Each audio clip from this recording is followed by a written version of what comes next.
Após a minha conversão, falei para uma ex-namorada o seguinte: eu agora sou um homem santo. E adivinha o que ela fez? Pôs-se a rir, a dar gargalhadas. Posteriormente falei para um amigo que eu agora sou um homem santo. Da mesma forma, ele pôs-se a rir. E não pensa que foi só em Angola. Ano passado falei para um conhecido meu brasileiro que eu sou uma pessoa santa. Ele pôs-se a rir e disse: inventa outra conversa. Santos foram aqueles lá, santos católicos já morreram, Santo Antônio, Santo quê, discípulo. Nesse tempo não há pessoas santas. Será isso verdade? O que é a santificação? É sobre isso que eu vou falar no vídeo de hoje. Vocês aprenderam aqui comigo sobre a regeneração, que é o ato pelo qual Deus ressuscita o espírito do homem que estava morto, pois a morte espiritual é a separação entre o espírito de Deus e o espírito do homem. Eu vejo muitas pessoas exigindo santidade ou santificação a ímpios ou aos mundanos. Extremamente errado. Nenhuma pessoa consegue andar na santidade se não nascer de novo. Por isso é que Jesus, quando recebeu a visita de Nicodemos de noite, ele não disse: você tem que ser santo. Disse: necessário te é nascer de novo.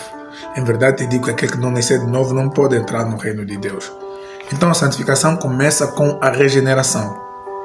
Presta bem atenção que a regeneração é um ato espontâneo. A pessoa teve fé e Deus o regenera. A justificação também é um ato espontâneo. Deus apaga os pecados da pessoa e ele coloca numa posição legal.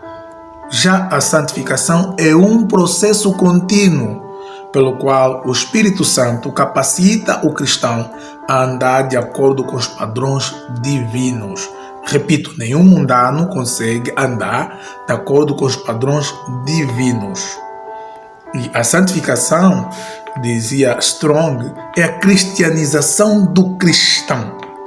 É essa forma do cristão andar de acordo com os padrões exigidos por Deus aos seus filhos. E a santificação é um ato de Deus, porém com a cooperação do homem.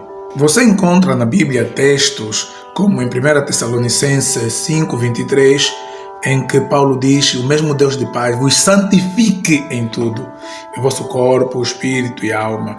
Você encontra em João 17, na oração sacerdotal de Jesus, ele dizendo: santifica-os na verdade, a tua palavra é a verdade. E Deus vos santifique. Você encontra passagens que te provam que é Deus quem santifica.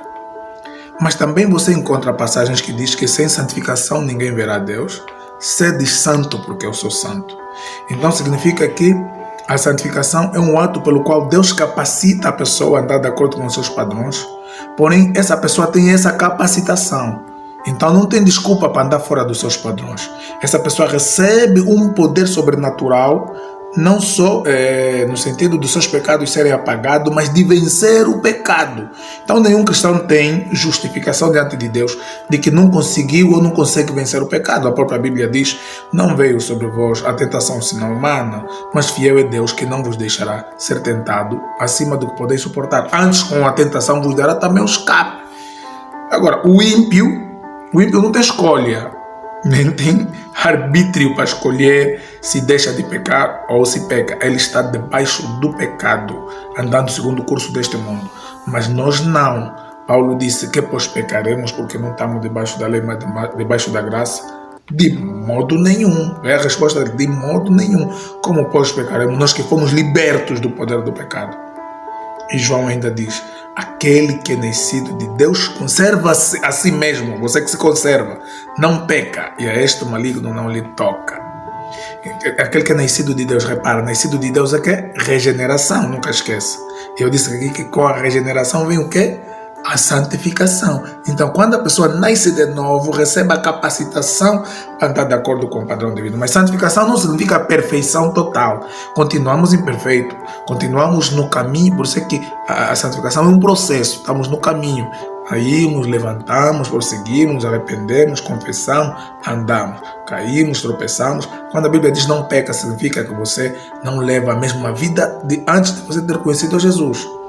É como quando Jesus perdoava os pecados e dizia, vai e não pecas mais. Aquelas pessoas iam e pecavam mais, mas o não pecas mais para que não te suceda algo pior significa não permaneça nessa mesma vida, permaneça na vida do pecado. Você entendeu? Não significa que a gente não cometa pecados espontâneos, isso a gente comete todos os dias, e por isso a Bíblia diz que aquele que diz que não tem pecado é mentiroso. Mas não significa, parece contradição, mas não há contradição nenhuma. Uma coisa é viver na prática do pecado, como nós vivíamos antes de sermos regenerados, a prática deliberada do pecado. Outra coisa é pecados espontâneos que a gente comete no nosso dia a dia. Quando no Salmo 51 Davi pediu a Deus, apague as minhas transgressões, está a falar sobre a justificação, o ato pelo qual os pecados são perdoados. E depois diz, lava-me completamente dos meus pecados. Está a falar da santificação.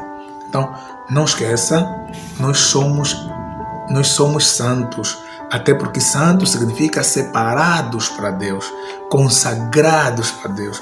Nós fomos separados do mundo para andar de acordo com os padrões divinos. E tanto no Antigo como no Novo Testamento você encontra coisas santificadas. Não só a pessoa. Tudo que é separado, consagrado para o trabalho divino é santificado, é chamado de santo. Por exemplo, os utensílios do templo eram santos, que foram levados, você tem conta no Antigo Testamento da Arca da Aliança, do rei que tentava tomar com os utensílios do templo e por aí fora. Então tudo que era separado para ser dedicado a Deus era considerado santificado ou santo. Assim também nós somos santos, separados para viver uma vida que agrada a Deus e já não vivendo de acordo com os padrões antigos. Mas o ímpio, o mundano, teus amigos não entendem isso. Vão rir, eles se riem.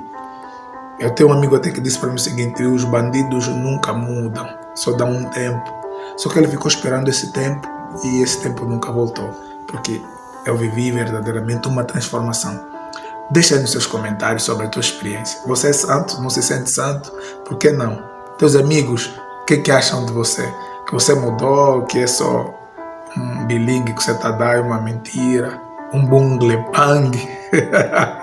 Ou realmente eles reconhecem que você foi transformado e eles querem passar pelo mesmo processo de transformação?